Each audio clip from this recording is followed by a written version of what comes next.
Welcome to science classes. हम इस unit का जो अगला टॉपिक पैकिंग एफिशिएंसी उसके बारे में आज डिस्कस करेंगे।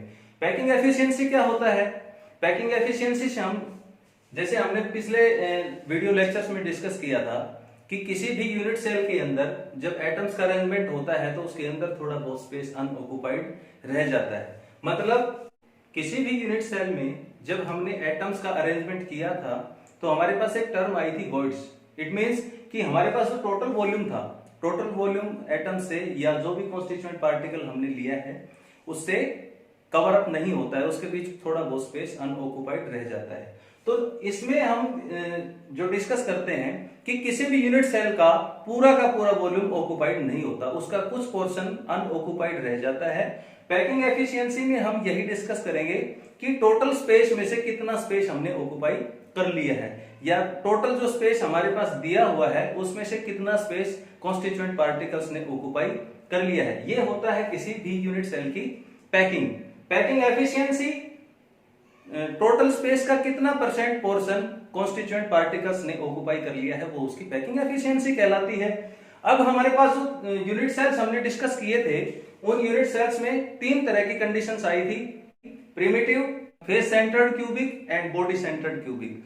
तीनों यूनिट सेल्स के डिस्कशन को हम सेपरेट वीडियो लेक्चर्स में डिस्कस करेंगे क्योंकि वीडियो लेक्चर्स की लेंथ बहुत ज्यादा ना हो, इसीलिए आपके लिए हम सभी यूनिट सेल्स के पैकिंग एफिशिएंसी को सेपरेटली डिस्कस करेंगे। पहली जो यूनिट सेल है वो है सिंपल या प्रिमिटिव। सिंपल या प्रिमिटिव यूनिट सेल में पैकिंग एफिशिएंसी को डिराइव करने के लिए हमें पता है कि सिंपल यूनिट सेल में जितने भी कॉन्स्टिट्यूएंट पार्टिकल्स होते हैं वो केवल कॉर्नर के ऊपर प्रेजेंट होते हैं और जो कॉर्नर के ऊपर उनका अरेंजमेंट होता है वो कुछ इस तरह का होता है। डायग्राम हमने पहले ही ड्रा कर रखा है। कॉन्स्टिट्यूएंट पार्टिकल्स किसी भी प्रिमिटिव यूनिट सेल में केवल कॉर्नर के ऊपर प्रेजेंट होते हैं। जो एटम्स या जो भी कॉन्स्टिट्यूएंट पार्टिकल जिनको हम एक हार्ड स्फीयर मानते हैं उनको हमने एक्सपेंड करके यहां दिखा रखा है। ये जो हार्ड स्फीयर है या जो कॉन्स्टिट्यूएंट पार्टिकल्स हैं इनका रेडियस स्मॉल r से हम डिनोट करते हैं और इनकी जो एज लेंथ है यूनिट सेल की उसको हम a से डिनोट करते हैं। पैकिंग एफिशिएंसी को अगर हम समझें तो ये होता है percentage of total space occupied by the constituent particles. जो टोटल स्पेस हमारे पास इस यूनिट सेल के अंदर है उसमें से कितना पोर्शन कॉन्स्टिट्यूएंट पार्टिकल्स ने ऑक्युपाई कर लिया है, कितना परसेंट पोर्शन ऑक्युपाई कर लिया, वही उसकी पैकिंग एफिशिएंसी। पैकिंग एफिशिएंसी को हम इस तरह से फॉर्मुलेट कर सकते हैं।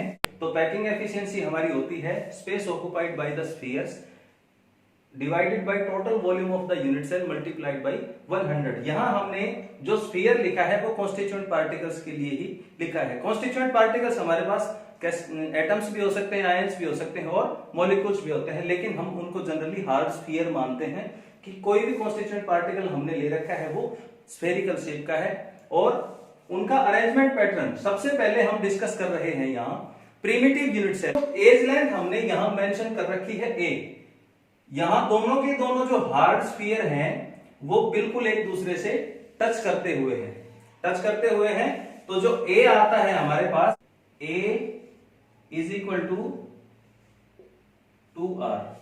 टोटल नंबर ऑफ स्फीयर कितने होते हैं या total number of constituent particles primitive unit cell में हम देखें तो कितने आते हैं? ओनली 1, एक आता है।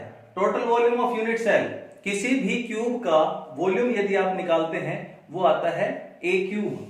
देखो स्पेस ऑक्युपाइड बाय स्फीयर्स, अगर हम बात करें यहां तो स्फीयर में कितना स्पेस ऑक्युपाई किया है? Number of sphere multiplied by volume of one sphere. Total volume कितना आता है? a क्यूब आता है मल्टीप्लाइड बाय 100। इन सभी की वैल्यूज को यदि हम सब्स्टिट्यूट करें यहां तो वो आती है number of sphere simple unit cell में एक है, एक volume of one sphere 4/3 pi r cube, ये हमने पढ़ा है पहले, और टोटल वॉल्यूम ऑफ क्यूब ये आता है a क्यूब। इनकी जो a हमारे पास है a is equal to 2r, इसकी वैल्यू यहां पुट करेंगे, इसकी कैलकुलेशन निकालते हैं 8r क्यूब। इन सभी को r3 से r क्यूब से r क्यूब हमने कैंसिल कर दिया है।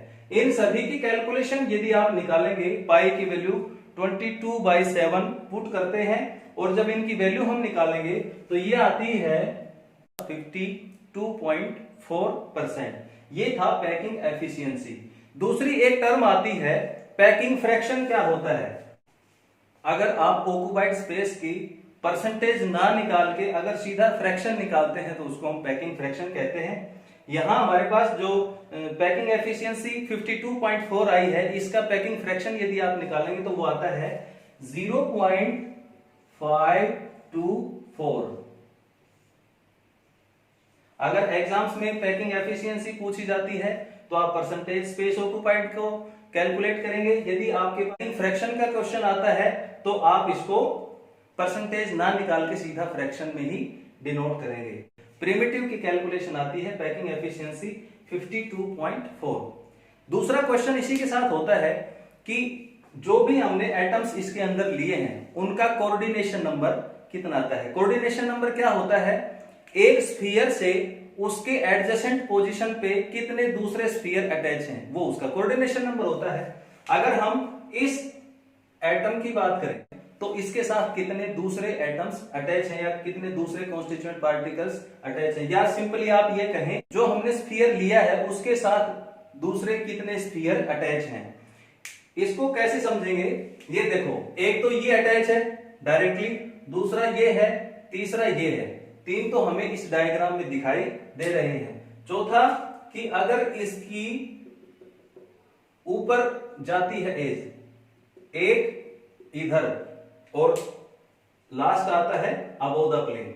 अगर टोटल कैलकुलेशंस हम देखें तो इस स्फीयर के साथ कितने दूसरे स्फीयर अटैच हैं? एक स्फीयर तो ये वाला है, दूसरा ये है, तीसरा ये है, चौथा इसके ऊपर जो लाइन हमने दिखा रखी है ये वाला, पांचवा यहां है और छठा ये। इसको आप मान सकते हैं सॉलिड स्टेट एक बहुत ही हाइपोथेटिकल यूनिट है। इसको आप जो 3 डायमेंशनल जो स्ट्रक्चर हम डिस्कस करते हैं उनको आपने हाइपोथेटिकली मानना पड़ता है कि ऐसा है। जो 6th एटम है जो हमने मार्कर से यहां मेंशन कर रखा है, आप मान लीजिए रेड कैप जो है ये 6th एटम है।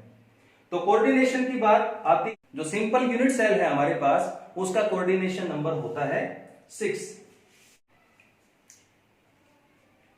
ये तो था सिंपल यूनिट सेल में पैकिंग एफिशिएंसी क्या है। नेक्स्ट टॉपिक हमारे पास आता है फेस सेंटर्ड क्यूबिक के अंदर पैकिंग एफिशिएंसी क्या होती है। ये नेक्स्ट वीडियो में डिस्कस करते हैं। Thank you.